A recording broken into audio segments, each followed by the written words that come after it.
Well, good afternoon. We're just about 2 minutes late to send you the email for the access. And tonight, this is week 3. We're going to discuss chapters 7, 8, and 9. Chapter 7, management leadership.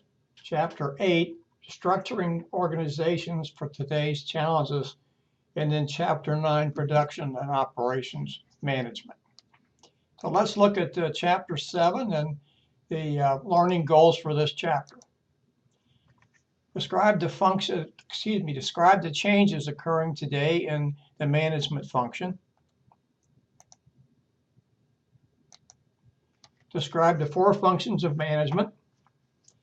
Relate the planning process and decision making to accomplishment of company goals. Describe the organization function of management. Explain the differences between leaders and managers, and then describe various leadership styles. We have about 3 we're going to talk about here this evening. There are other leadership styles, but these 3 pretty much across the board. You'll find you get into some other courses here. We talk about principles of management, perhaps organizational behavior, and in theory and practice of leadership, we'll talk about more in depth about leadership styles. And then summarize the 5 steps of the control function of management. I'd like to stop here for just a second and talk about this. Too often, we think of control, pardon me, of keeping people in line. And of course, there is something to that.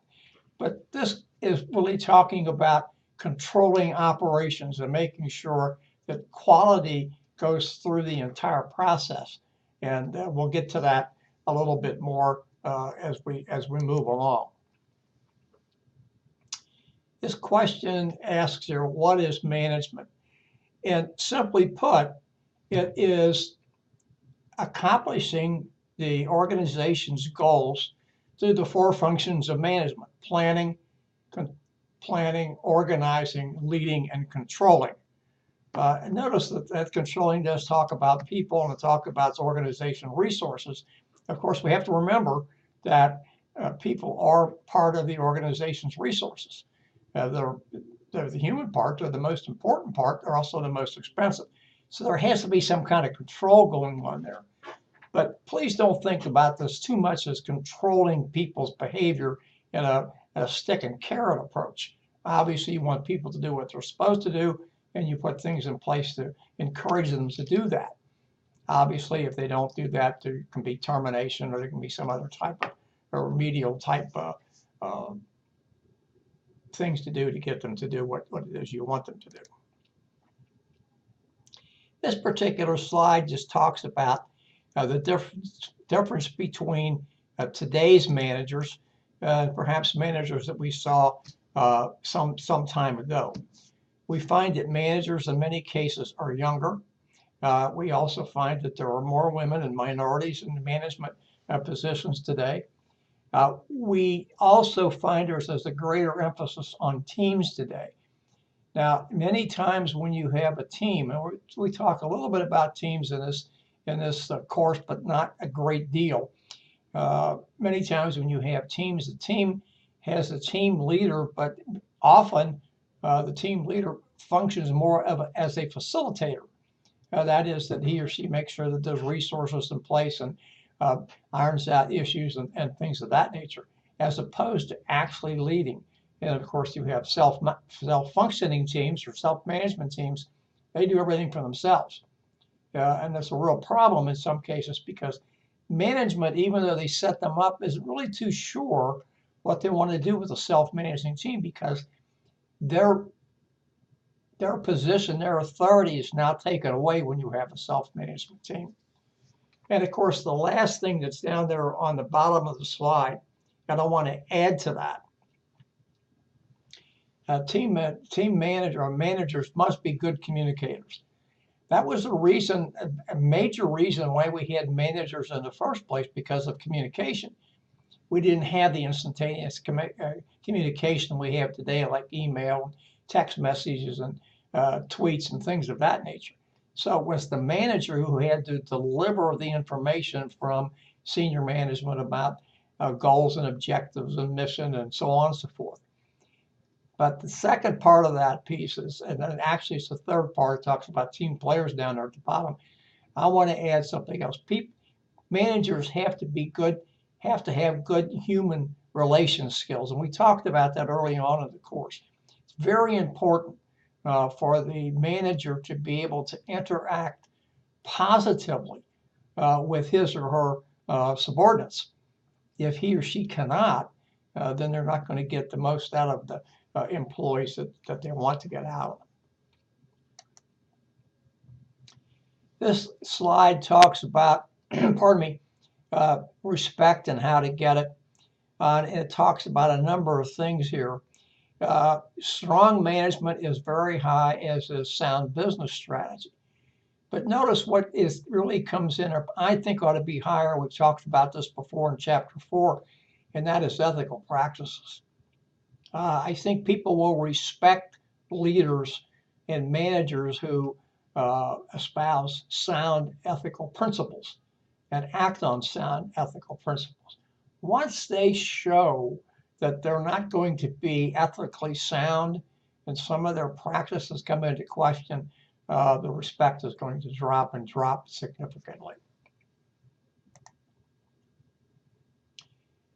This particular slide is very interesting, and it talks about the schools that various CEOs graduated from. The number one school is in numbers is University of California.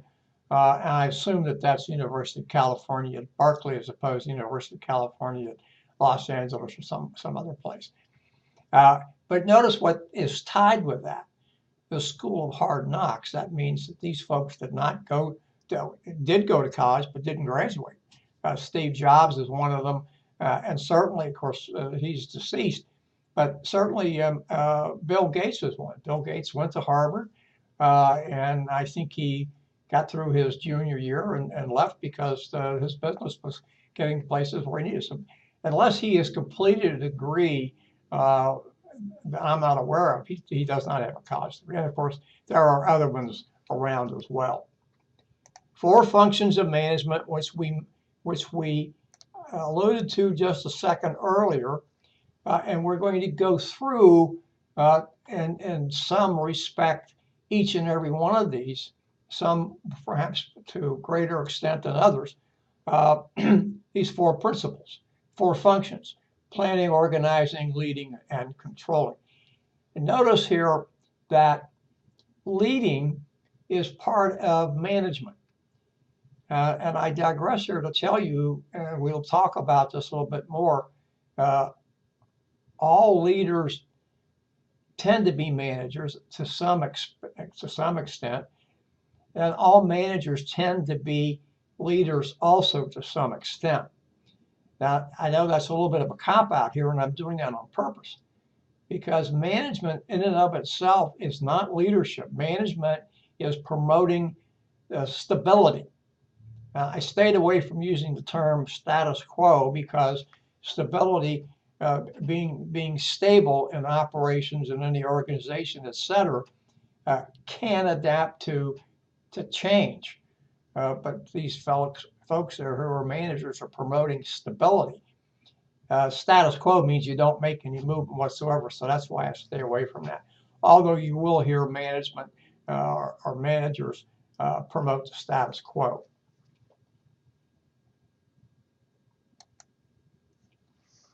This is the thing that all companies start with, and it's usually part of the mission statement, although it doesn't have to be. And a division just says who we are, what we are, and why we exist. This is our purpose, and this is what we want to do. This is how we want to go forward.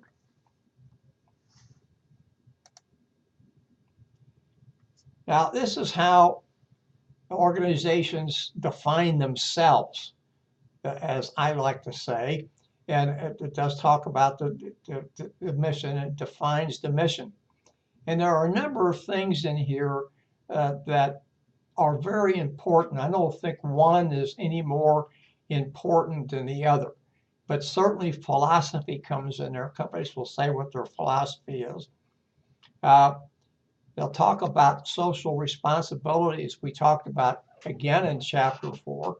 And in some cases, they'll talk about what type of business they're in, what products they produce, or what services they offer.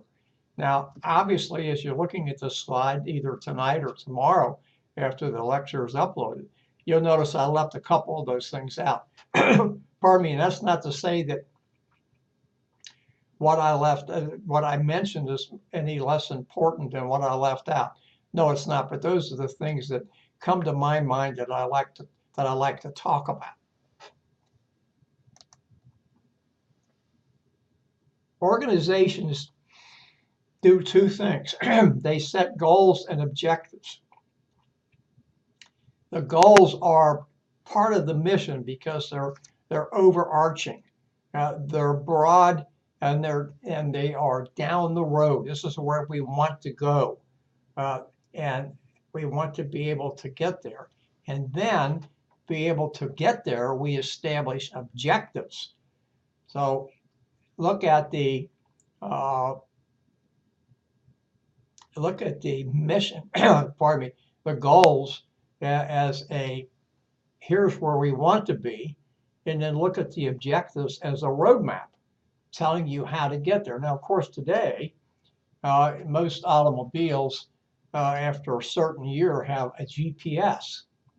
So it's the same thing. You get in your car and you say, I want to go to XYZ location, and you tell that to the onboard operator, whoever he or she is, OnStar if you have a GM car. My wife and I have Ford cars. I don't know what they call theirs, but I don't use mine. My wife uses hers all the time. And it gives you directions how to get there. That's the roadmap. Says, follow what we're going to tell you, and we'll take you to your destination, your goal. One of the things that organizations do in any type of planning is to develop what is known as a SWOT analysis. SWOT stands for strengths, weaknesses, opportunities, and threats. And when you're going through a SWOT analysis, when you're developing a SWOT analysis, you want to turn every weakness into a strength and every threat into an opportunity.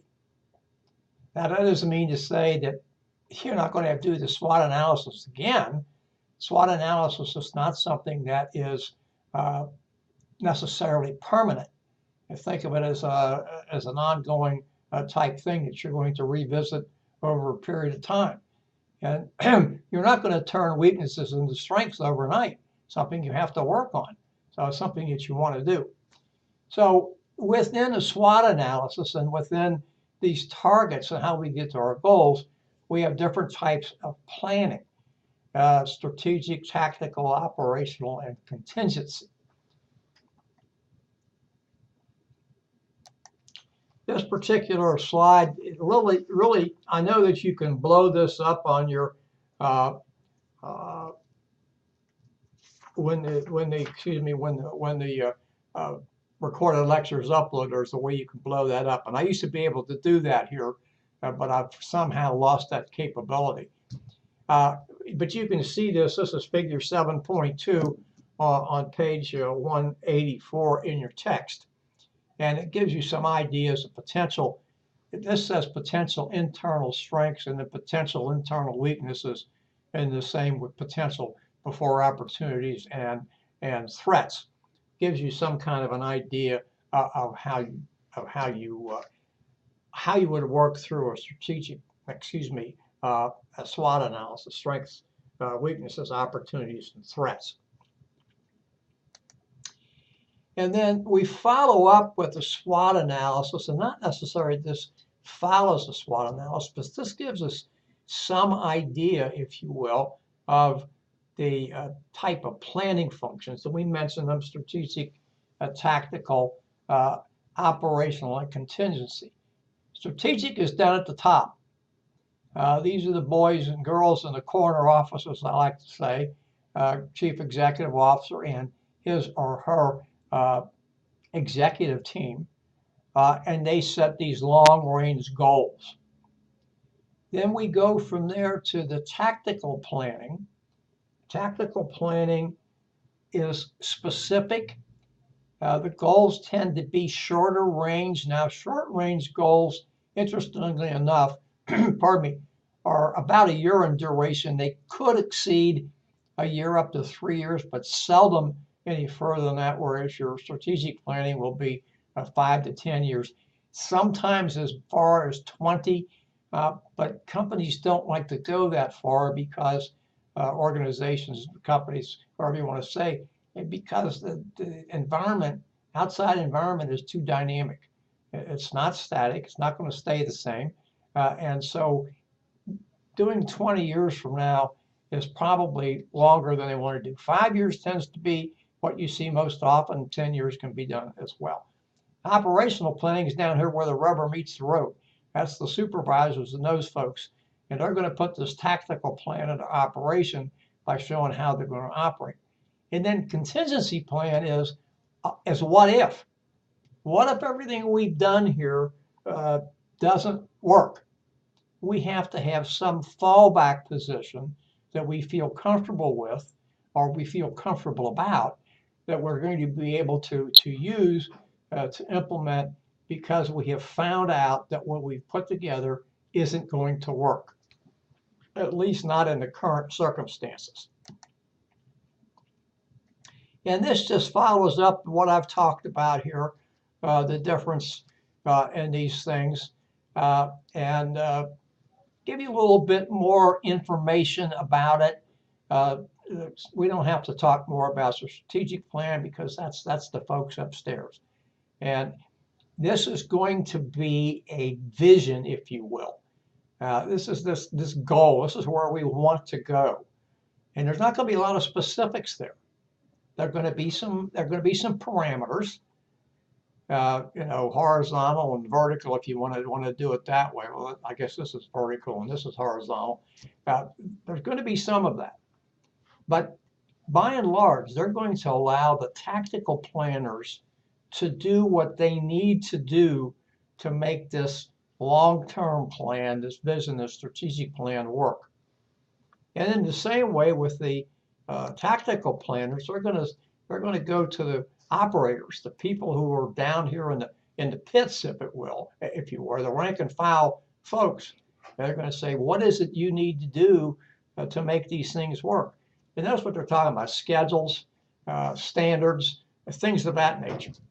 And they're going to do that, and they're going to take that tactical plan and they're going to say, okay, this is what we need to do to make this tactical plan work. And then, of course, we talked about the contingency plan, and I don't think we need to spend any more time on that because it's obvious, as we talked about it, as it is in the text. This is the fallback position. This is what we're going to do if all else fails. And so we really prefer not to be there, but we have this plan in case. And by the way, this contingency planning is as important, if not more important, than all the rest of it, especially the tactical and the operational pieces. The contingency plan, at least in my thinking, is probably not going to replace the strategic plan, but it might replace some of the others. Now, it is possible that with the contingency plan, you could put something in there and say, wait a minute, guys and gals, we have to pull back here, and we have to look at what we have done and see if it meets the common sense test, as a friend of mine used to use all the time, one of his favorite phrases. So remember, any planning is dynamic. It's going to change. We have to understand it's going to change, and that's why we have contingency plan. This is talking here about the Japanese crisis, terrorism, American businesses, things that we have to be concerned about. Companies have to plan for disasters.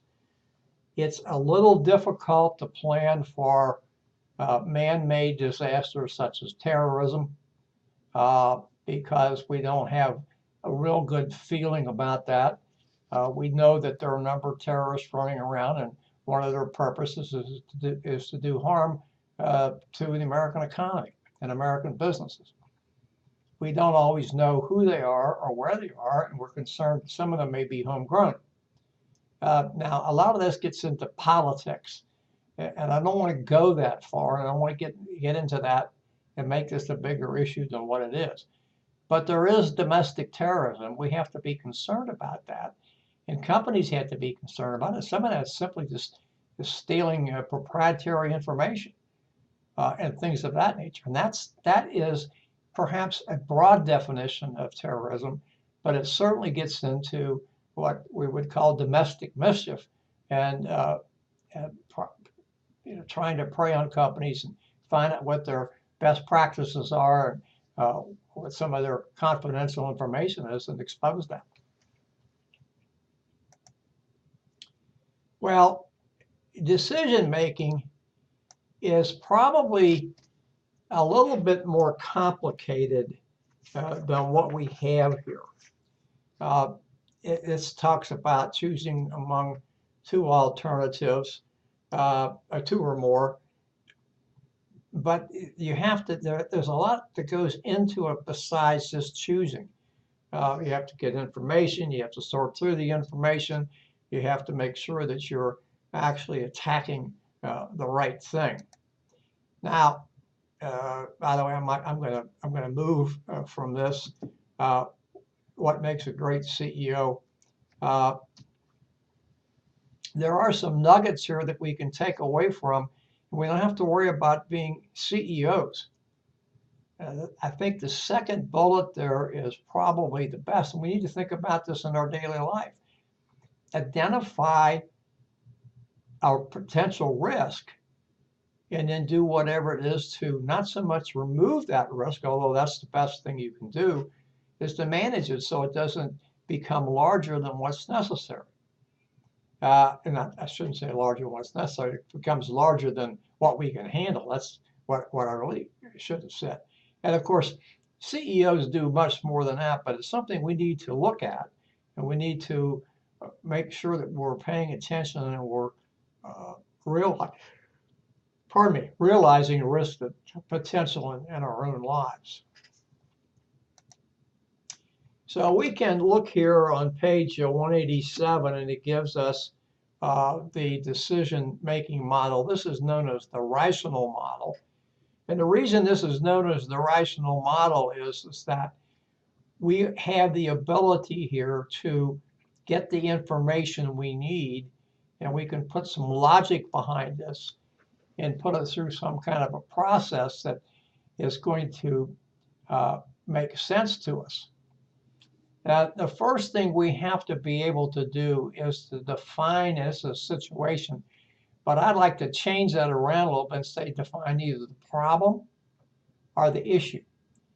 And we have to make sure that we are attacking the root cause here of the issue, or the real issue, as opposed to a symptom. I think I've used this before in the course, and if I have, I'm not going to apologize, because it's very important to try to get this. You are the owner of a car dealership, new car dealership, doesn't make any difference what kind of brand it is. And your sales manager comes to you and says sales are down. So you convene a meeting of your leadership, and you ask, why are sales down? And somebody will say, well, we're in a bad location. And somebody will say, we have poor service. Somebody will say, we don't have the best product. In other words, our car doesn't measure up to other cars. Somebody will say our prices are too high. A lot of things. And so you decide that you're going to intervene on the side of prices. Now, prices may not be the issue. Prices may simply be a symptom. And if you fix the price, to lower the price, or do something else with the price, maybe offer higher trade-in value or whatever it happens to be. You're treating a symptom and not the cause of the problem or the issue. Well, and it could be. I don't know that. I'm just using this as an example. So you have to make sure that it says here, define the situation, define the problem, define the issue. Make sure that that's what you're looking for. And then you have to get the information. You have to make sense of the information. You have to develop potential choices, alternatives, and you have to know what the payback or payoff is of each one of these alternatives. Then you choose between the various alternatives, the one that's going to give you the greatest bang for your buck. Do what you decide to do. You've selected this alternative. This is what we're going to go with. And then you have to evaluate that to make sure that you're doing what you wanted to do, that it's doing for you what you wanted to do. And then follow up as may be necessary. But there's some really big things here, and one of them is getting information and making sure that the information that you get is the correct information, and then evaluating that information and making sense of it. So you want, and in some cases,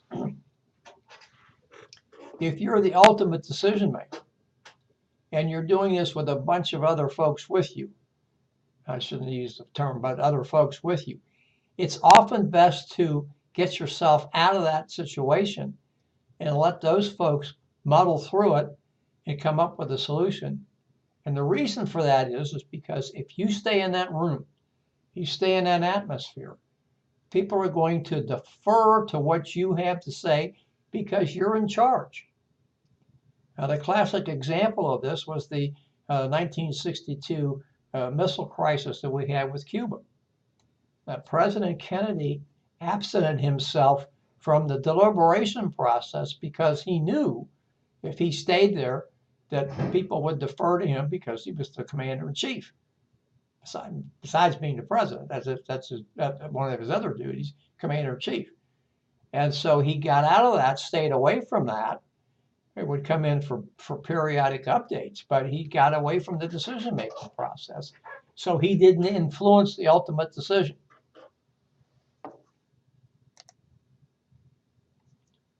So we have to go through something called problem solving. There's various ways to do that. If you have a situation, issue, problem that is routine, you've handled this before, or a similar situation, somewhere you should have a record of what you did, other than just remembering. You should be recorded someplace, and so you can take that action, because that doesn't require as much effort as something else might.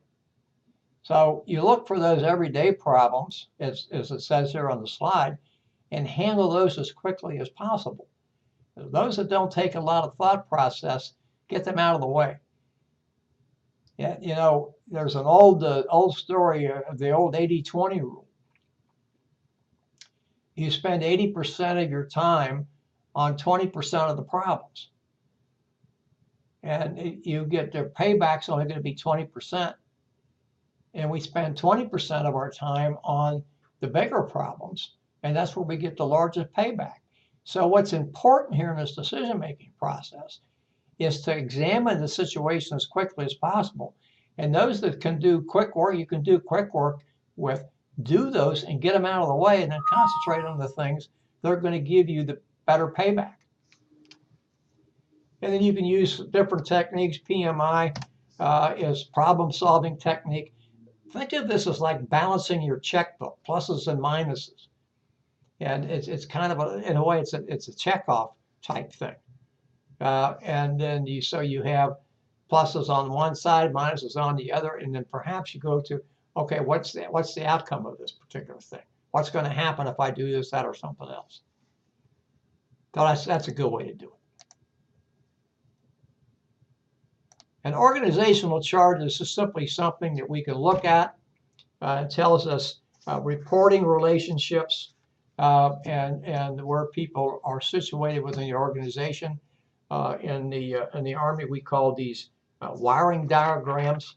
I don't have a particular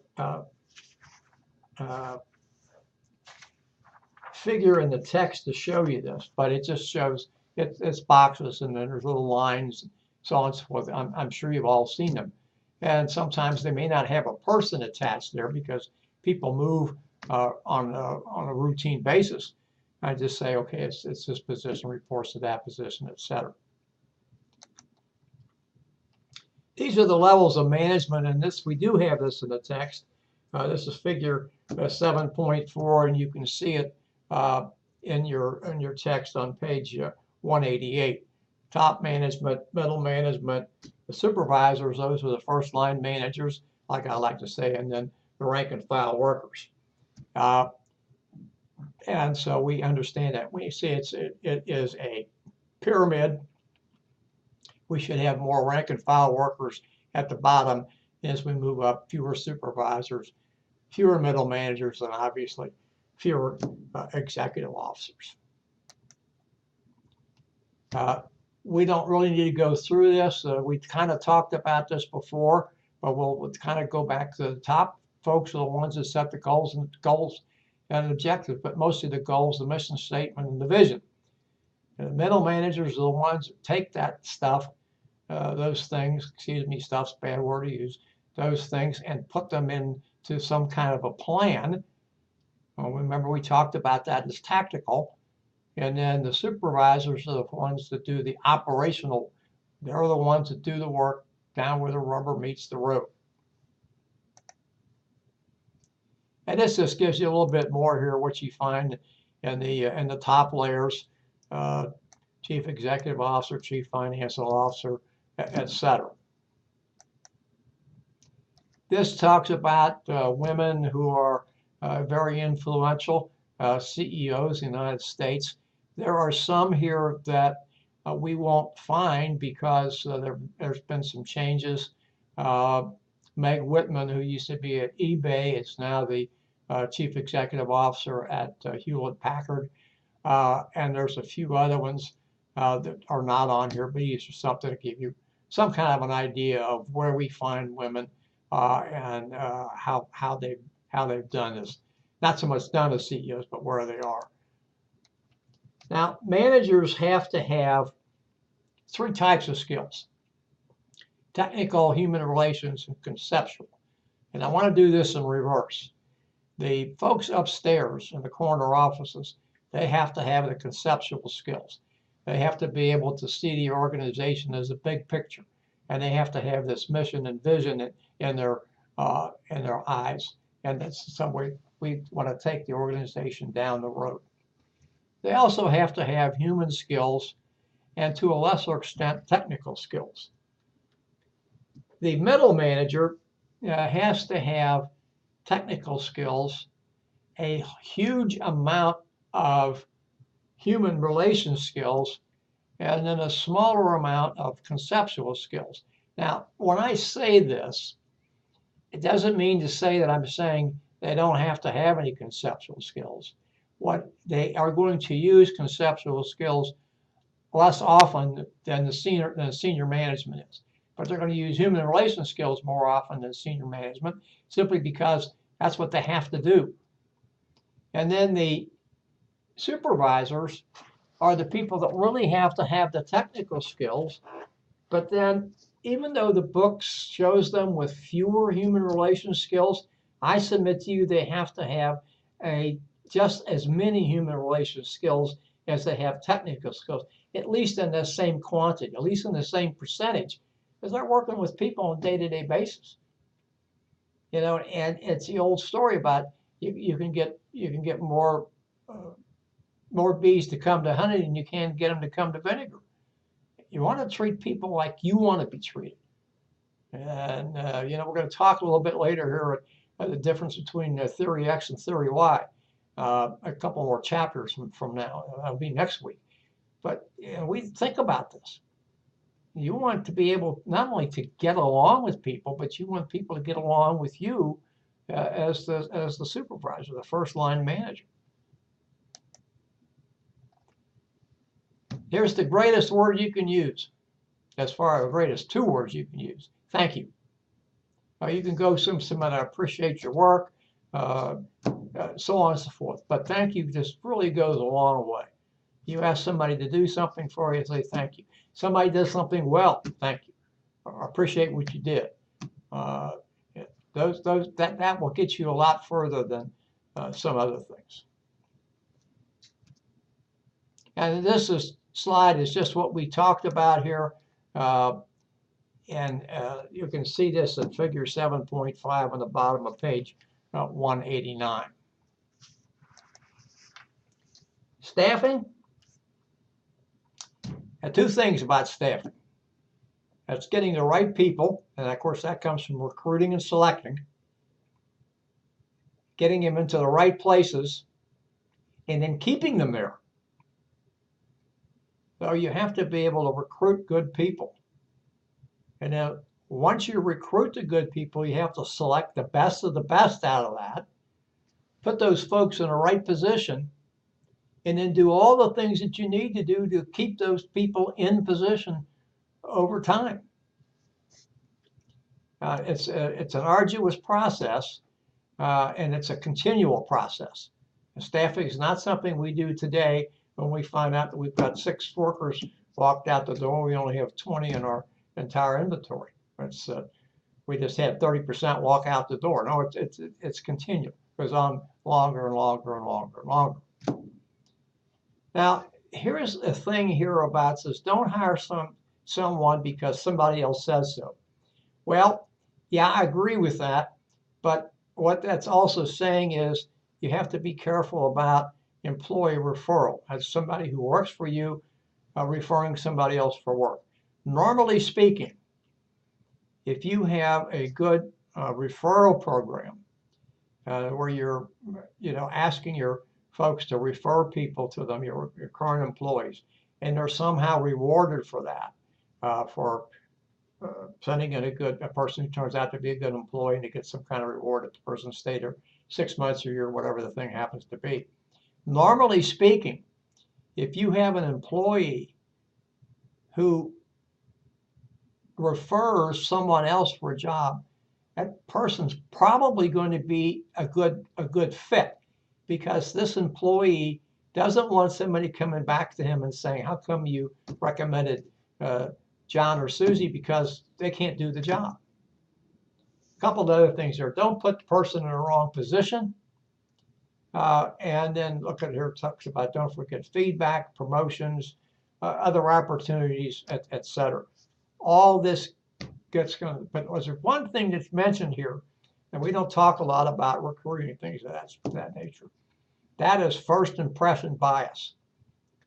And there's a lot of data that say that a person who walks in, makes a good appearance, and speaks well has a greater chance of getting a job from the interviewer than the next person down the road. So you have to be careful. That's what's known as first person bias. Here's leadership. Now we're into our third part of this thing. And these are the people that create the vision. And those here that create values. And they help create the culture in which the organization works. And last, they are the people who stress accountability and responsibility. So those are the people who we find is in leadership positions, where they possess those characteristics. Making ethical decisions, again, not something that we have as an assignment, but I always encourage you to work those, not to work them so much to work answers, but to look at them, to read them, because they promote critical thinking. What is it I would do in a certain situation? And so it's something that I think is good to look about. This talks about accountability through transparency. And this just is saying that whatever we do in an organization, we don't want to hide that. We don't want to be opaque. We want people to be able to look and see what we're doing. And if people can see what we're doing, we know that they see what we're doing, we're going to act responsibly and the way we should act. Now, let's think about this for a second. Say, well, really, we ought to be doing this whether anybody's watching us or not. That's true, and I agree with that. You should never worry about anybody else watching you.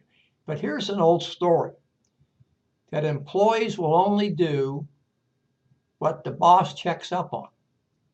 And so if we think of the boss being the stakeholders we talked about back in chapter 1, customers, the government, the operating environment, people in the local community, et cetera,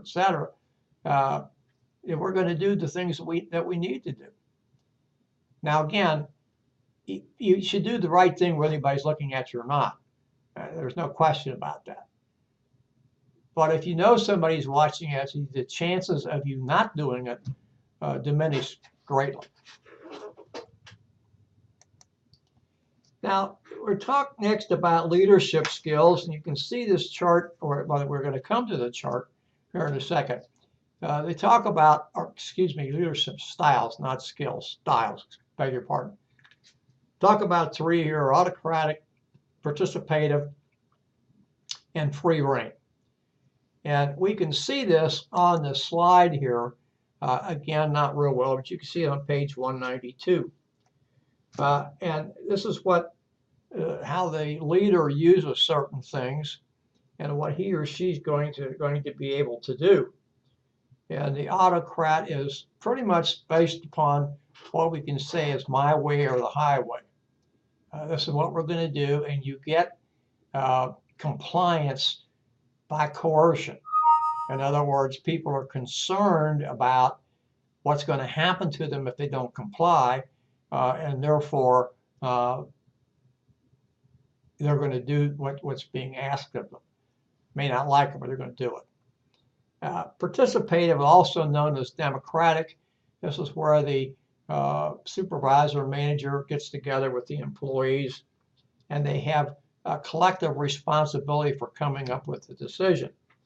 Now, the manager, supervisor, is still going to be the person responsible, but he or she is getting input from the rank and file employees as a way to get them to buy into something. If an employee thinks that his or her input is being paid attention to, the potential to participate goes up, and the potential to buy in goes up. So that's participative.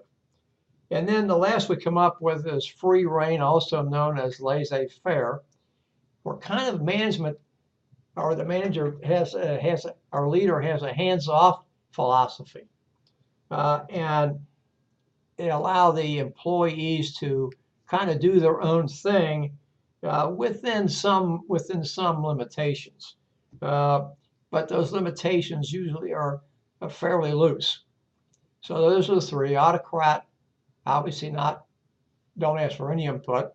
The participative or democratic, they do want to get input.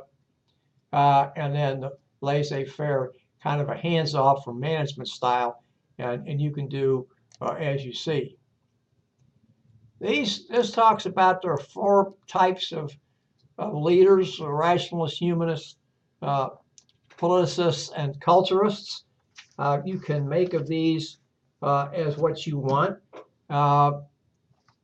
Some people ask if leaders are naturally born. I'm not so sure they are. I do think that there are some people who exhibit leadership characteristics earlier than others, and they gravitate toward it. And then they fall into some of these one of these 4 types of people. Empowerment is simply this: it is moving down the decision-making process to the lowest possible realm in the organization. The big thing here is that the employee who is being empowered has to be given the authority along with the responsibility to act, and has to be given the resources to do so. And the employee has to be backed up on the decision he or she made. Now, let me explain this. Let's say the employee made a decision. Well, I'll take this back. I'll use it when I was in the military. When I would walk out of my office, I would tell the folks there, if there's some decision that comes up, I expect you to make the decision. I might leave one person in charge or say, if this happens, you're in charge. If that happens, you're in charge. And whatever decision they made, I would back up, even though it would be a decision I didn't like. Now, if it was a decision I didn't like, I would call the soldier aside and say, here's what I want you to do the next time, and think about it. Not call me on the phone, not try to find me. Here's what I want you to do the next time. But I would back up his decision. Now, I'm using the word his because when I was in the Army and the situation I'm talking about, people I worked with were men. So, but it would have gone the same way with women, but I'm talking about my experience.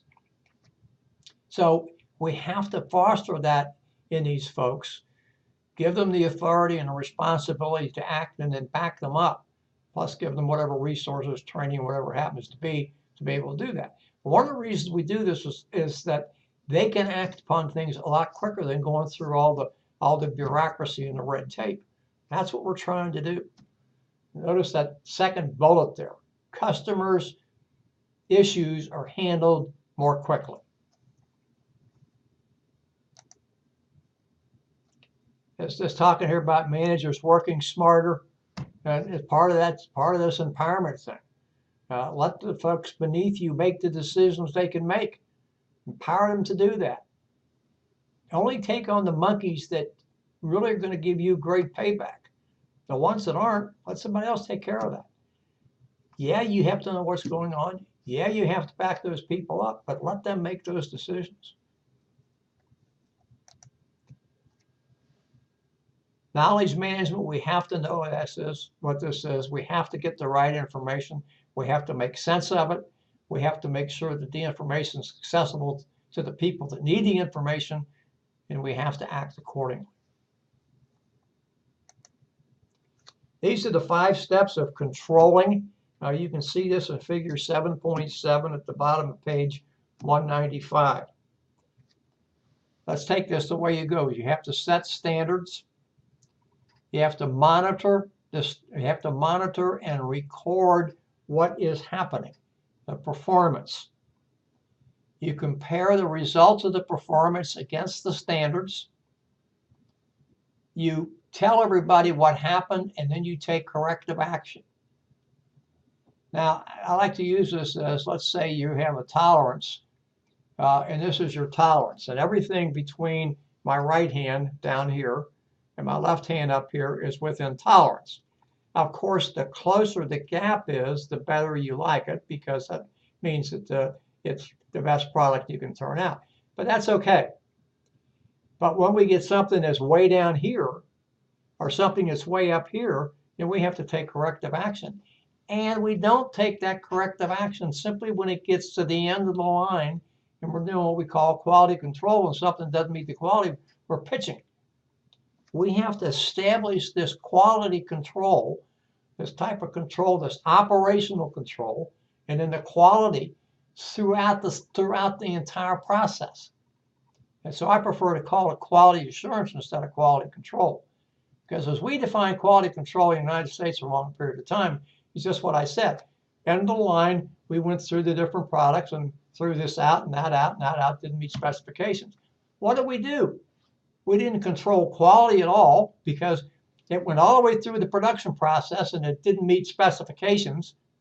And we created more scrap because we threw stuff out.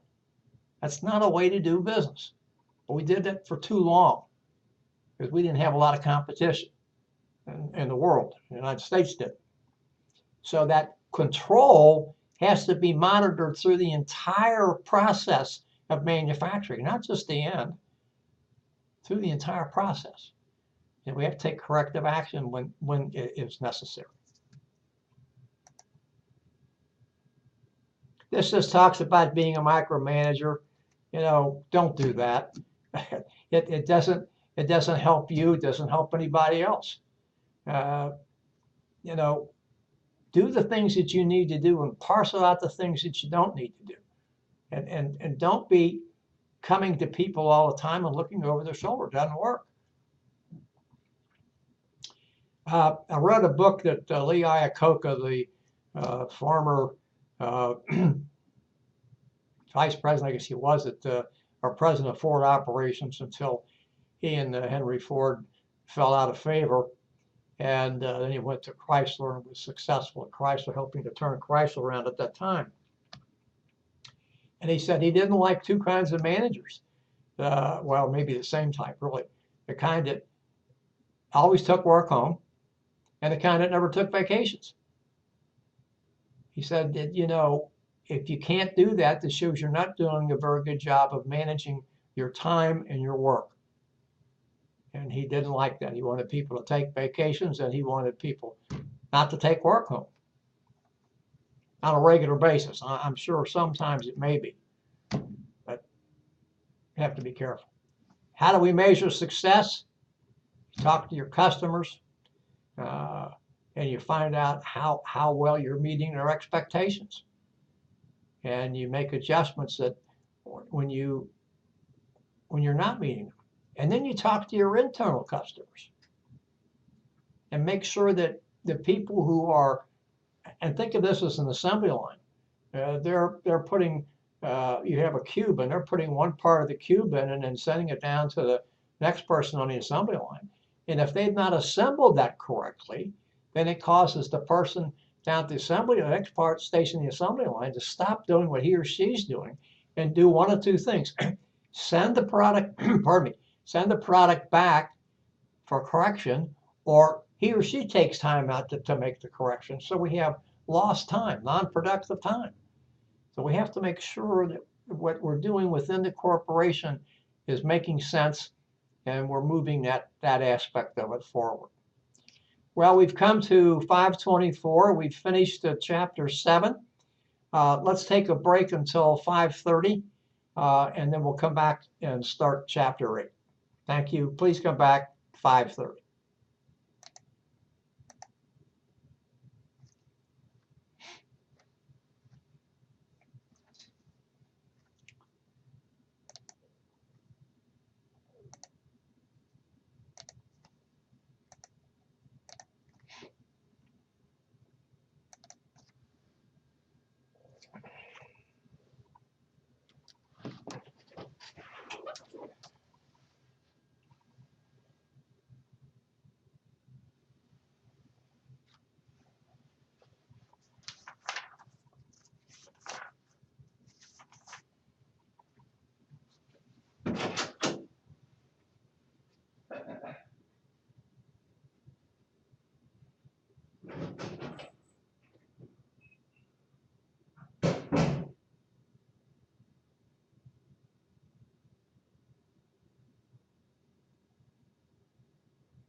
All right, it's 5:30. We're back. We are now about to begin Chapter 8, Structuring Organizations for Today's Challenges.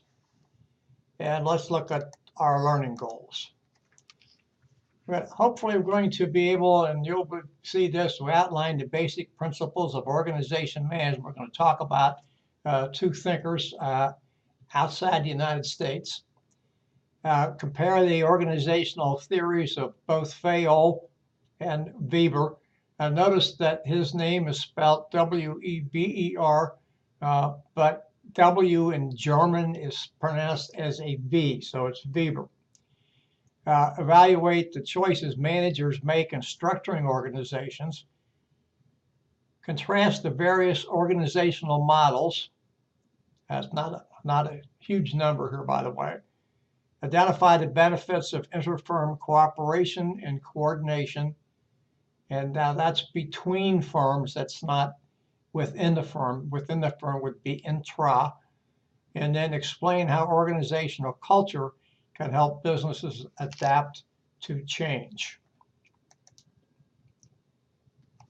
Notice what this slide says. This reorganization is for everybody. And I would submit to you that organizations, by and large, would not like to have to change if they didn't have to. But organizations, because we're in a dynamic environment, both internal and external, they find that they're going to have to change for various and sundry reasons. The employee base changes in knowledge, changes in experience, changes in education, etc. The operating environment changes. So companies will have to adjust to that, and those adjustments will cause almost always cause some type of reorganization. Now, reorganization isn't always bad. It doesn't always mean people lose jobs. But what it does mean is that organizations have to be nimble, and they have to be ready to adapt, reorganize as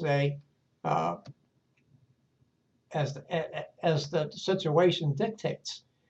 Now, it's best if you can stay ahead of the curve and be able to reorganize when you want to reorganize, not when you're forced to reorganize.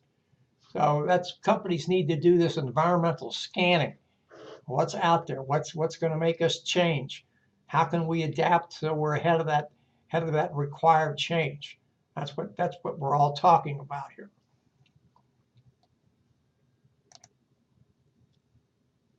Now, organizations change to do a number of things. They have to create division of labor, who does what and what does who. You have to allocate resources. Very important thing to know, because there's a scarce number of resources. And you have to allocate resources in such a way and in such a manner that you're going to get the biggest return for your investment. So that means that some department or some departments may get more resources than others. And that's just the way it is. So, everybody's not equal in the pecking order. And that's kind of sometimes a tough pill to swallow. That's how it is. And then the last thing, you have to adjust to new realities. As things change, you have to be able to make those adjustments. This is making ethical decisions, another one of our scenarios, which we can see on page 205. Again, I encourage you to read those because it helps get your creative thinking juices going. And what situations am I faced with? Is there an ethical dilemma here? What is it I have to do to work through that process? Organizations we talked about before, and I don't want to spend too much time on this because we have mentioned this before, but they change for many reasons. Look at the last bullet here. They change often because of the customer's expectations. And when we as a company, we fail to meet the customer's expectations, we're going to be in trouble.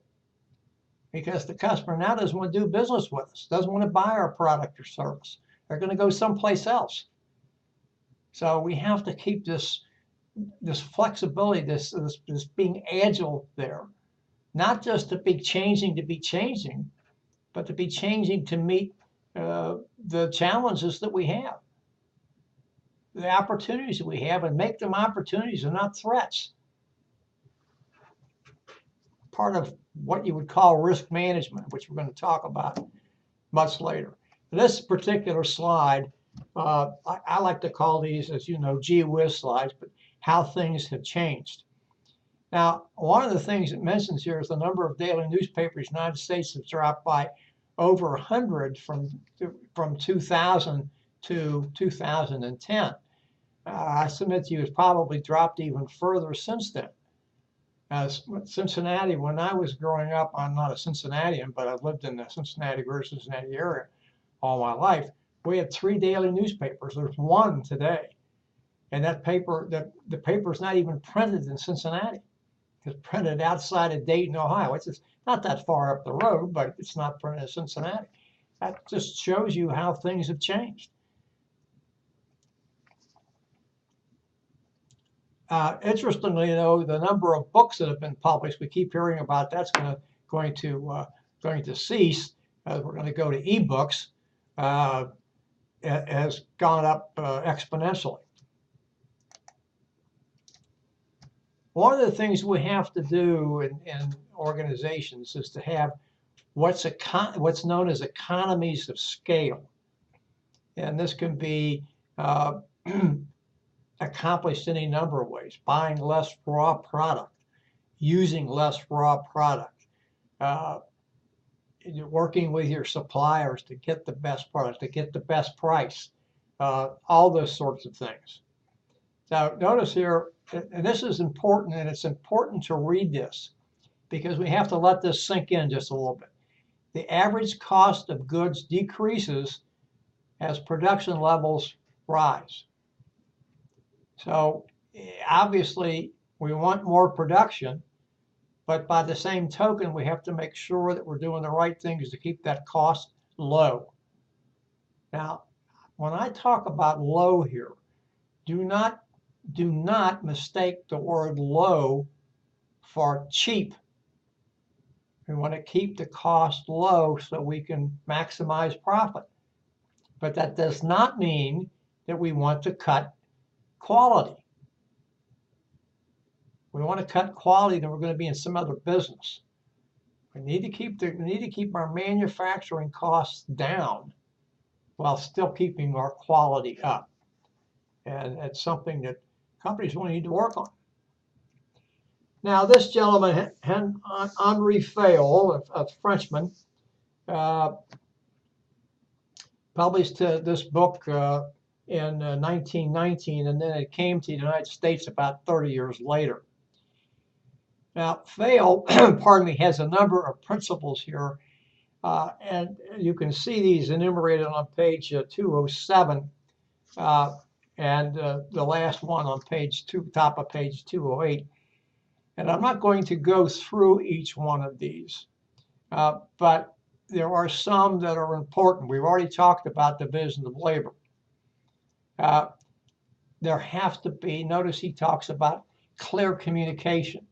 People have to understand what's wanted, and that communication has to be clear and unambiguous. There has to be unity of command. You can't be going different places here or there and somewhere else. But notice what he talks about unity of command. At the same time, he talks about centralization. But it's within that you're going to find that there's decentralization. Then he talks about equity, meaning treating people fairly, and an esprit de corps, which means that people really want to and really get something out of this work. Now, interestingly enough, some Japanese companies, I don't know about the real large companies, but they start each day with patriotic songs and singing about the company and trying to develop camaraderie and things of that nature. We don't do that too much in America. Some companies might. I've heard of a few that haven't, none I can remember right off the bat. But it's something that you really have to create to make sure that you're having a dynamic organization. It's a living organization. It's a growing organization. It's not become stultified, calcified, and sclerotic, meaning it's unable to move to meet new challenges. So that was Henry Fayol. One of the things he mentions there, you shouldn't have more than one boss. Real problem. People can't report to more than one person. It just does not work. And then notice what he says there. Even though he talked about centralization, he says that rigid organizations, those who are really, top to bottom this way, they are unable to respond quickly. And if you can't respond quickly to customers' needs, to changes in the operating environment, et cetera, you're going to have difficulty. Now, the next person we come to is a gentleman named, we talked about before, Max Weber. He published his work around the time that Fayol did, maybe a little bit earlier, but it again didn't come to the United States until around Fayol's book did sometime in the late 1940s. One of the things that Weber espoused was bureaucracy, and I'm going to come back to bureaucracy in a second. And you will see that some of the things he has here that he espoused, this particular PowerPoint slide, talks to bureaucracy, written job descriptions, rules and procedures. And notice the last one down here, staffing, but I would like to change that from staffing to potential opportunities for promotion to be based upon qualifications. Now, I have said, I have another course I teach, and I'm not sure whether I said it in this course or not as well, but promotion should be based on demonstrated potential to handle the next higher job. Yes, the person should be qualified, but it's the potential to handle the next higher job. And the reason it is if you promote somebody simply because they're doing a good job where they are, that does not mean that they're going to have the potential to handle the next higher job. And if they don't have that potential to handle the next higher job, then you're going to put someone in a position for which he or she cannot perform. So yes, they have to be qualified. They have to have the qualifications for the job, but they also have to demonstrate the potential to handle the next higher level position. If they don't, it's not going to work. Now, I talked about bureaucracy. Yes, Weber talked about bureaucracy, but Weber didn't talk about a bureaucracy that we tend to think of where people can't do something without talking to their manager, and their manager can't do something without talking to his or her manager on up the line. Weber had this thing about promotion based on qualification, based on merit. He talked about having written rules and policies and procedures to follow. And those are good things. But he didn't ever say that employees should not think past that they had to stay confined in those areas, or areas, I should say. We tend to think of the federal government and state governments, maybe some county governments, et cetera, to be bureaucratic. But bureaucracy is around all over. And perhaps the most bureaucratic company in the United States, let me change that from company to organization, was General Motors for a long period of time. Now, they may still be, I don't know. But General Motors was highly bureaucratic. And so, and in many cases, when you get large companies, it's hard to get away from that bureaucracy. And that companies have to be careful about that, because there's some pieces and parts of bureaucracy that you want, but the bureaucracy that sort of tells employees not to act on their own recognizance, that's what you don't want.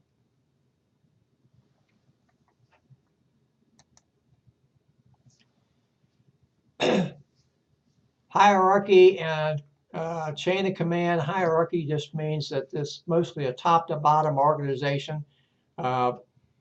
Decisions are made at the top and those things filter down. There's some kind of ranking, obviously CEO, and then you have your senior executives and down to upper management. I'm excluding upper management from senior executives, and then middle management all the way down. And then chain of command really follows that. That's, somebody up on top and then all the way down. Now, chain of command, of course, I was in the military for a number of years and I understand chain of command. That doesn't mean that that person somewhere on that chain of command is not empowered to act. It does. The person is empowered to act, but what the chain of command just says is the rules and procedures are going to be made at a certain place and we expect everybody to follow them. Doesn't say don't act on your own recognizance. This is a typical organization chart, which you can see in figure 8.1 on page 209. You have a president up there, and then you have a manager of production, a manager of marketing, manager of finance, the three managers, and then the various people underneath them. So that is a typical organization. This would also be known as an organizational chart, or as we called it in the Army, a wiring diagram, showing reporting relationships. Now here we are with bureaucratic organizations, and I probably have talked about it. And what this simply says is that they have many layers of management. And we know that. I talked about General Motors before. But what I like to say here is there are two things. Number one, if the bureaucracy is so entrenched that it has to operate this way, and every I has to be dotted, every T has to be crossed, and we can't do things because we're told the policies and procedures don't allow us, we're going to tick our customers off. And they don't want to hear that. They want answers and they want action. But if you keep the bureaucracy because you have to have it, because it promotes record keeping and we know where things are and things of that nature, and still deliver good customer service because you've empowered this person to do whatever it is he or she needs to do to satisfy the customer or take care of the customer's concerns, then it's okay. There's nothing wrong with it. The problem is we see this bureaucracy as being stranglehold and it can't move. It has to adhere to every rule and procedure along the way. And it just, we can't have that. That's what aggravates customers. Question we have to ask ourselves is, do we want centralization or decentralization? Most of our companies today that are in the general information management.com world probably fall into decentralization. So you still have a lot of layers of management, but there's a diffusion of the decision-making process and the delegation that comes from that delegation to make decisions, and that comes from the empowerment business.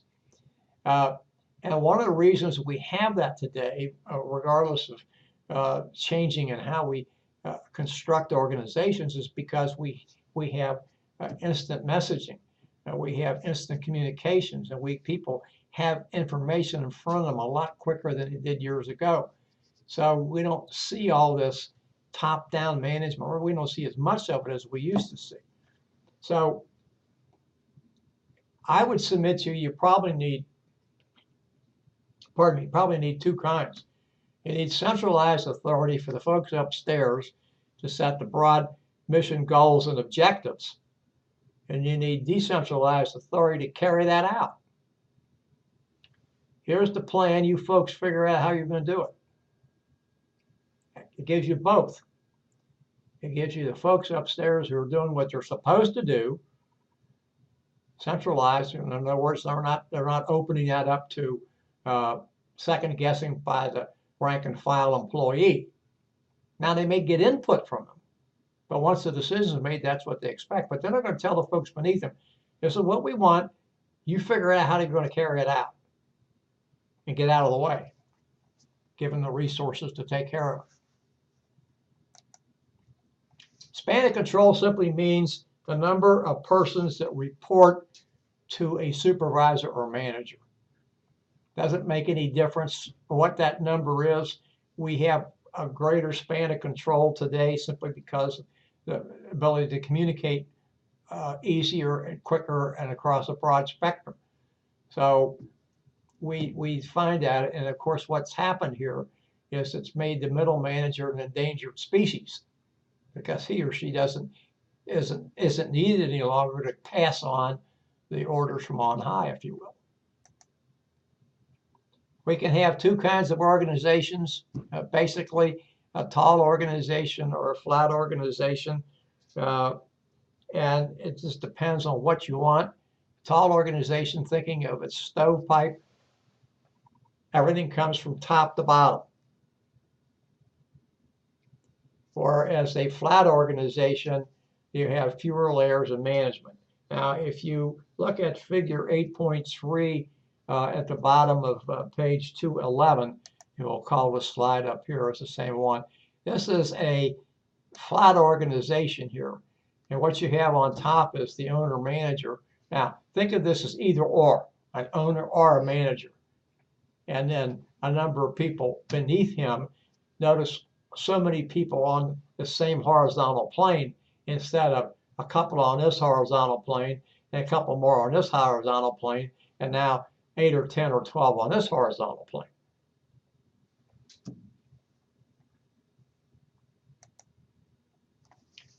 We're going to talk now about different ways to structure. And the first one we're going to start with is departmentalization. And here your organization is divided into separate units. People are grouped, or employees are grouped by skills, expertise, specialization, etc. And of course, with any of these things, we have pluses and minuses, also known as advantages and disadvantages. Because they're skilled, and they all have the same skill or same skill set, the ability to increase in expertise is high. And then because of that, it's possible to do economies of scale we talked about before. And finally, because everybody has essentially the same skill set, there's a lot of coordination that goes on there. And it's fostered because everybody kind of knows the same type things. But there's some disadvantages because we're all set within our little departments. We may not communicate very well. We may tend to identify with the department instead of with the company. We're the engineers, or we're the accountants, or we're the information management folks. And we become insular. We don't think about the company as a whole, we think about us. And because of that, we, pardon me, response time may be slow. And we don't have people cross-trained, so they can go someplace else. So that's the thing. And then lastly, and we've not talked about this too much in the course here today, because these people become insular, they may gravitate to what's known as groupthink. And one of the dangers of groupthink is that we have all this information, all this knowledge, all this education, all this expertise, all these skills that everybody else outside can't possibly know what we know. And we're going to reject anything they say. We're not open. We become closed. And we think alike, and we don't think differently.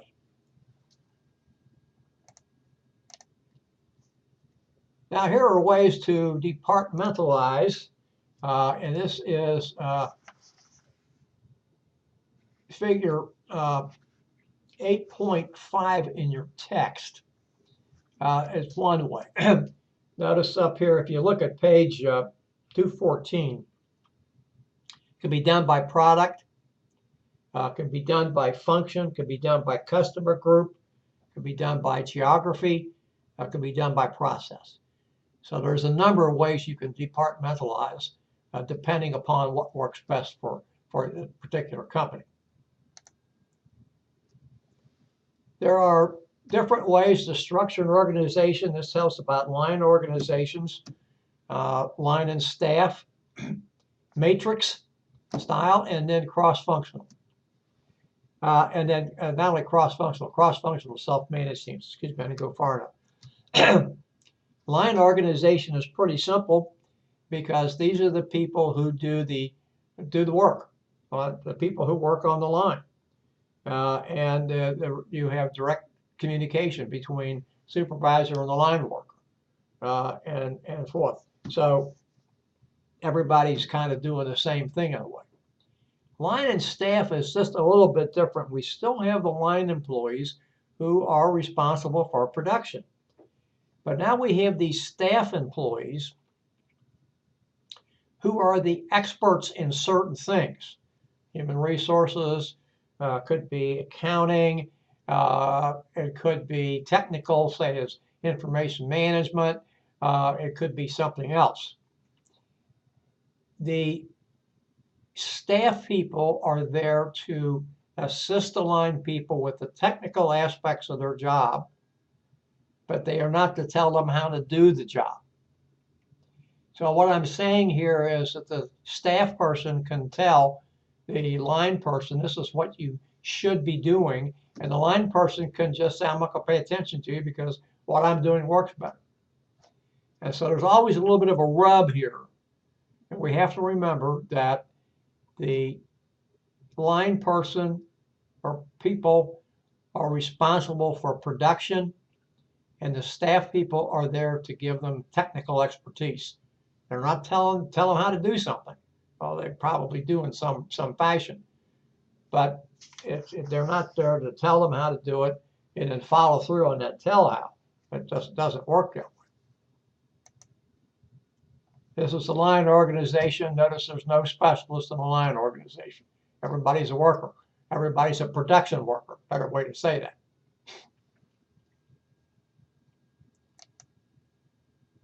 Here's the line people here. And notice that the line people have the authority to make decisions, et cetera, et cetera.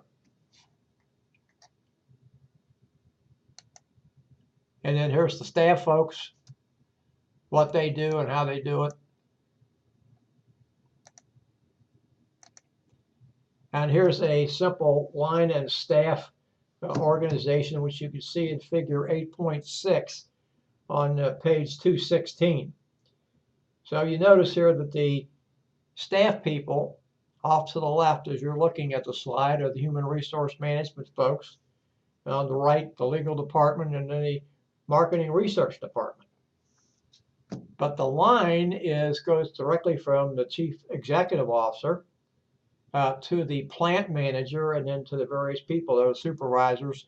There's 3 different supervisors, assembly workers, assembly line workers in various century places. So the thing there is that the staff people, in this case, do not have a direct line of responsibility, direct line of reporting relationships. They're going to go back up to the senior executive officer. That would be direct, but they have no direct responsibility to the line people. Not direct.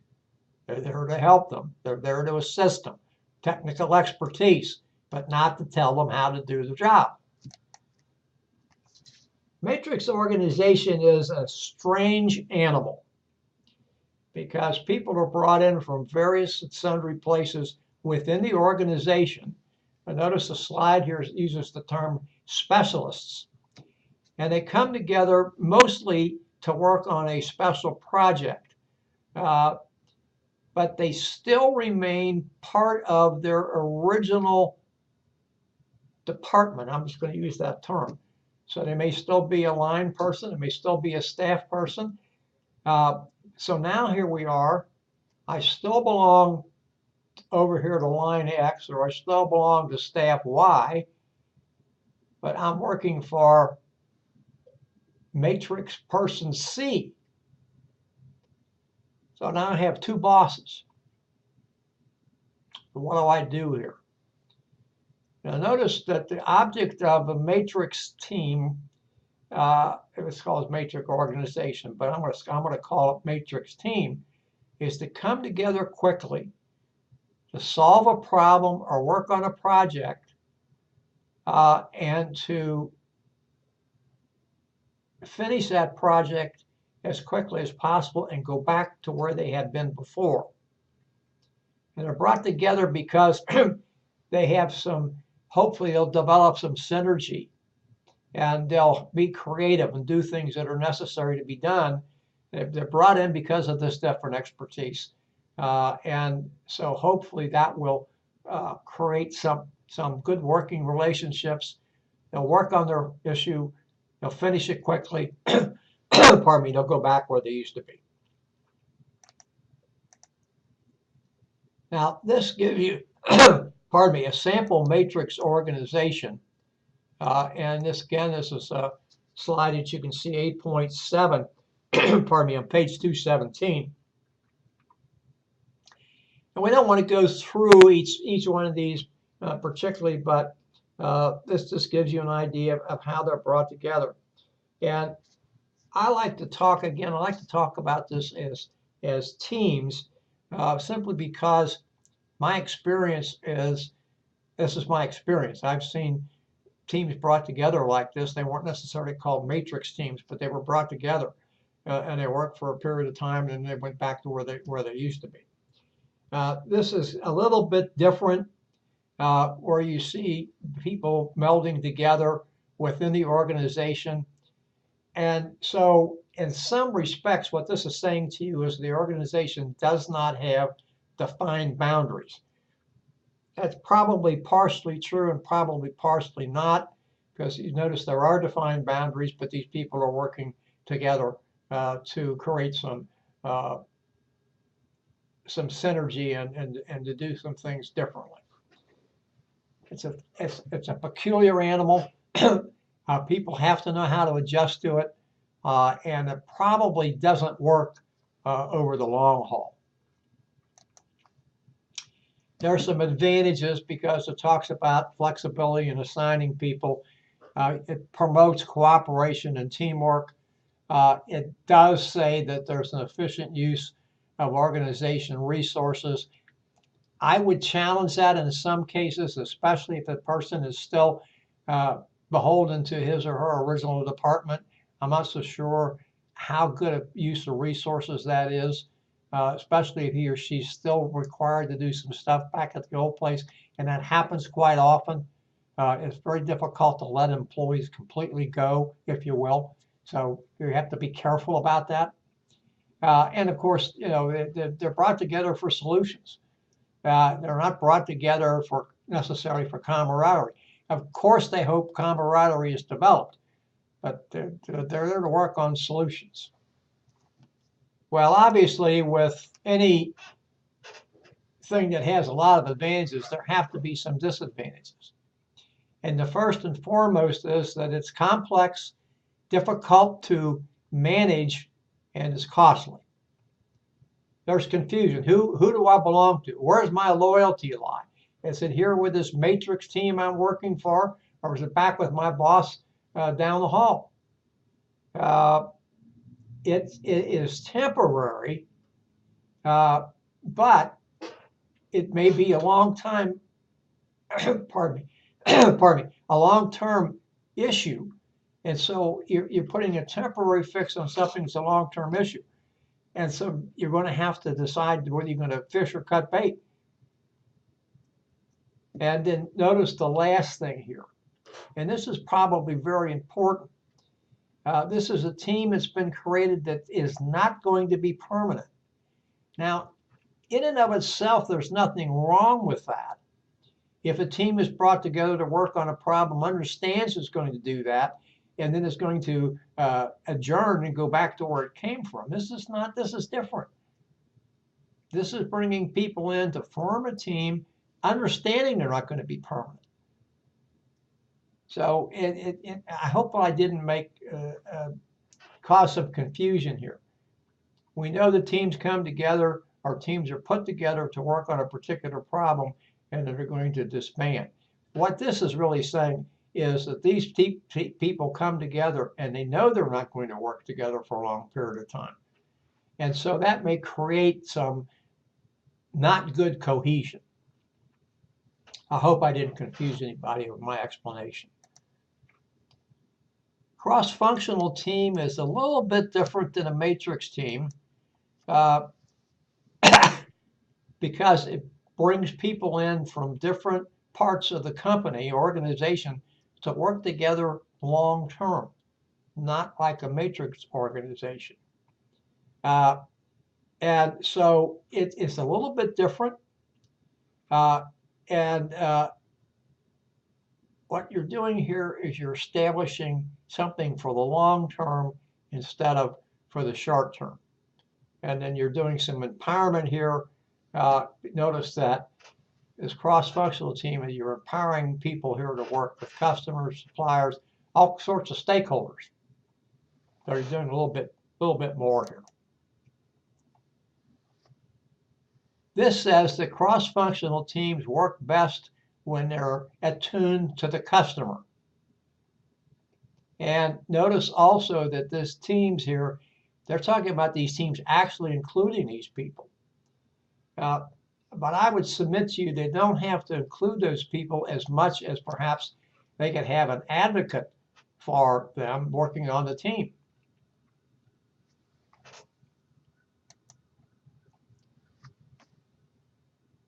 Teams are becoming more prevalent in the United States than they did in the past. We seem to come to grips with the fact that teams work better because you can get more out of.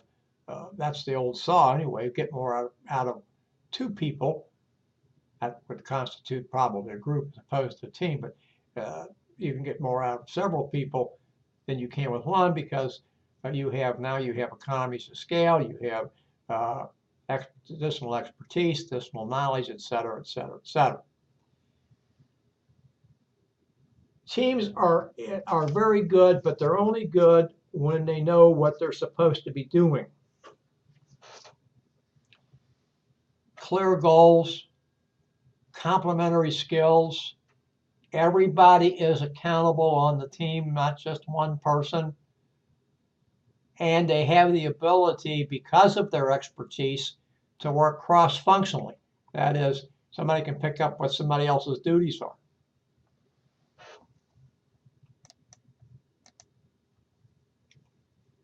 This is just talking about networking, using communications to build teams.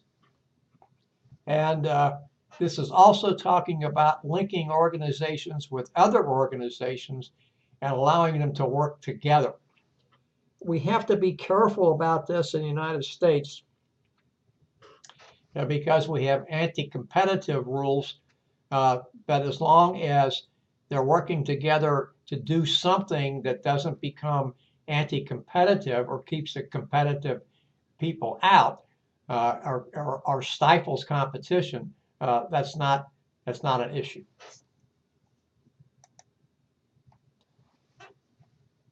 You have to have transparency in any of these things that you're doing, and especially when you're talking about electronic information. And if you're doing this inter-company cooperation, everybody has to understand what's going on here.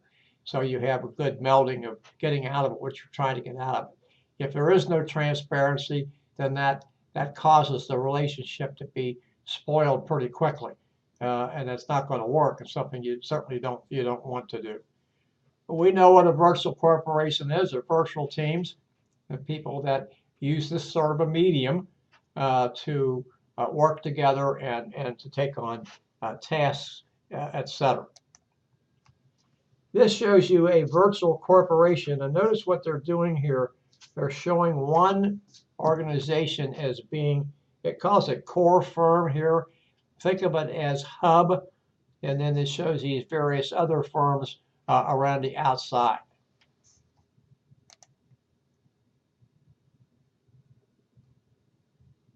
This gives you spotlight on small business. Not going to spend a lot of time here, but it's something I encourage you to look at. A couple things here we need to talk about. Benchmarking is simply evaluating, if you will, or analyzing your practices against a leader in your industry. This says the world's best. Hopefully you would be able to do that, but certainly a leader in the industry, somebody who's considered top notch. So you're evaluating your practices against theirs. Do our practices match up to what they're doing? If not, can we change to get there? Core competencies says that we will do the things that we do best, and those things that we don't do best, we're going to farm out to some other corporation. Now, people think of this right off the bat as outsourcing, and yes, it is. And people think that, and when we outsource anything, it means we're sending jobs outside the United States. Unfortunately, sometimes that's true, but it's not always the case. Nike did do the outsourcing. I want to use them as an example. And the reason Nike outsourced is that it discovered fairly quickly that it was good at designing product, and it was good at, I started to say production, I said it was good at promotion and publicity and things of that nature, establishing a mission, vision, etc. But it was not good at production. And so it outsourced its production. And I'm not here to debate whether outsourcing is good or bad. It's bad if American jobs are lost, pardon me, but certainly it's good in some respects because it keeps costs low for Americans. Now, Americans for many years have been in love with what is known as cheap. And there's a very good book you can buy, and that was available on Amazon a few years ago for around $10, maybe even less than that today. Because the book's about 4 years old, talking about cheap, and that's what we like. We want things that are high quality, but they're cheap, and that's difficult to get. So we have to be careful about that. When we say that's what we want, and if we want that, then jobs are going to go overseas. Now, obviously, companies save money, but by the same token, they're able to sell product to Americans because they're cheap. You have to remember, I'm not going to talk about any particular organization here. I did mention Nike because I want to use that as an example. But if you go someplace that's cheaper than someplace else, you have to remember you're going to get what you buy. You're going to get, you're going to get what you pay for. And if you want something that's cheap, I didn't say less expensive now. I said cheap. You want something that's cheap, you have to understand that that's the quality you're buying. So, you look at certain things and there are trade-offs. You have to make up your mind what it is that you want. Again, I'm not trying to tell anybody to change their buying habits. I'm just trying to use an example here. These are benefits and concerns of healthcare outsourcing. One of the reasons companies do that is that there's a cost saving, but there's a concern for employees because they can't get a hold of somebody and things of that nature.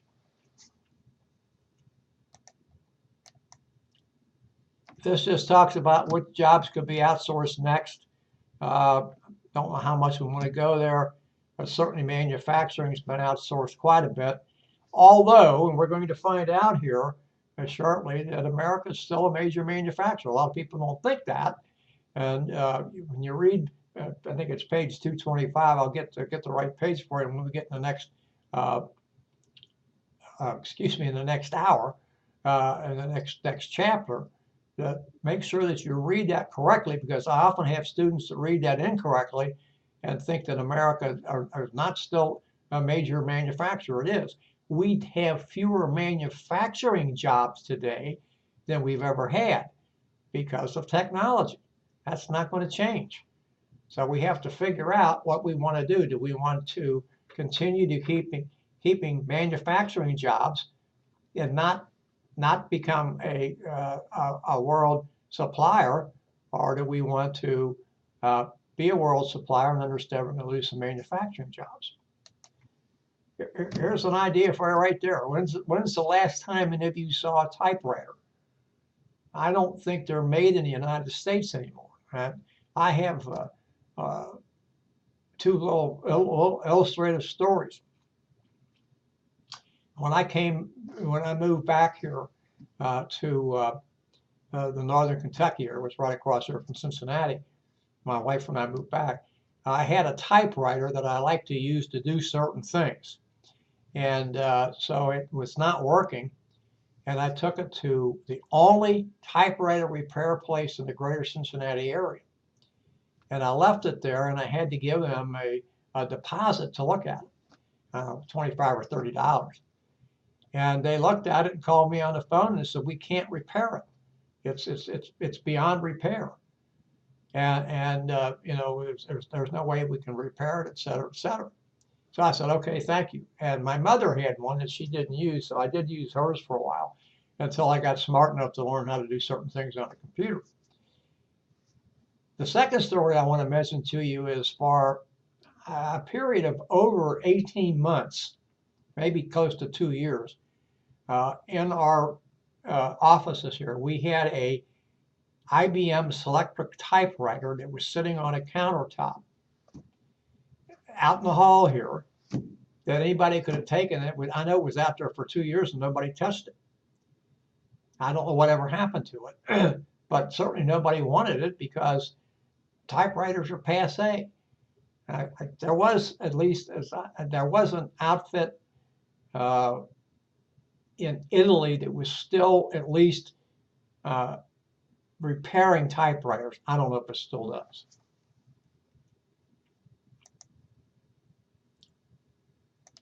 This is just talking about what Amazon does to one company profile here about keeping in touch with its company, with its database.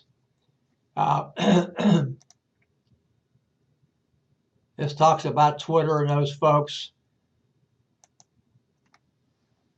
Restructuring companies do this all the time to make sure that they're staying where they need to stay. We talked about restructuring as we began this hour. When you do that, you're really trying to make sure you're reaching your customers better. Innovative organization is exactly what it says. Turns it upside down. Powers with the rank and file, and the CEO is underneath. I don't know that there are too many organizations that do that. You can see the slide which comes up next in figure 8.9 on page 224. Organizational culture is something that companies promote to do things. These are the values that the company holds.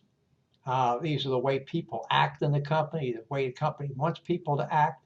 And this company says, "This is what we stand for. This is what we do. This is who we are."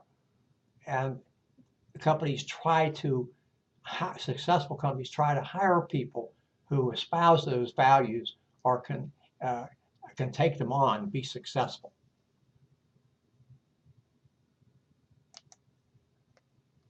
We know what a formal organization is.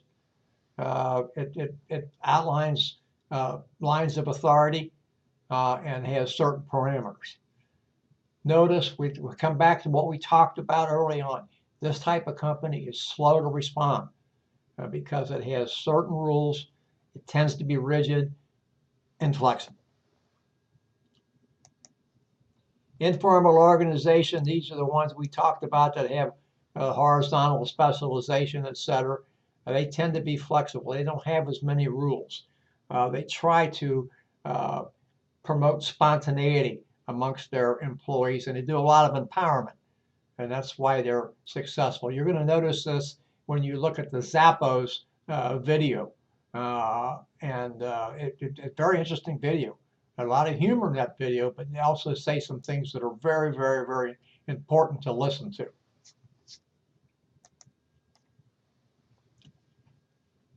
These are the limitations on informal organizations, that they're too unstructured, they tend to become a little emotional, and so they have that problem.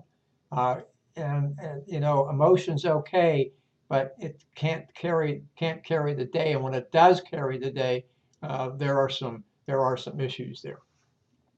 Notice here what else it says: informal organization may be powerful in resisting management directives. So you have to be careful about that.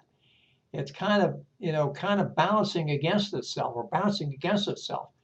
And we have this department that's kind of informal here. That's the way it works. And so when management comes up and says something, they're going to have some problems. And I think you'll notice that in the Zappos commercial, Zappos film. That's 7. New Belgian beer is an 8. But think about that, and you don't have to write this in your review, but think about that. If Zappos all of a sudden started being a little bit more of a formal organization, would that cause some problems? I don't know that. It's possible. And then finally, you have to be careful here. First of all, you have to have these group norms, but you have to be careful that you don't abuse them or go against them. So here are the norms here. These are informal groups. So do your job, but don't produce more than the rest of the group. Well,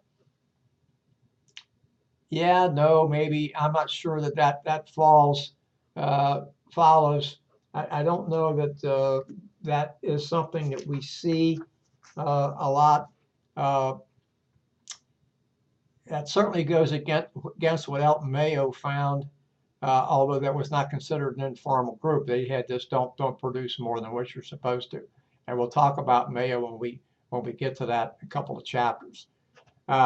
Respect and help your fellow worker. I think that's certainly very true. That brings us to the end of chapter 8. I'm going to take a few extra minutes here because I'm going to, as I did last week, close out this this part of the lecture, and we'll go to a new one. So again, there'll be 2 when I upload tomorrow. So it'll take me a couple of minutes to end the session, upload, and then I will start and send you another email in a few minutes. So we'll come back about 6:30. Thank you. We'll be back at 6:30.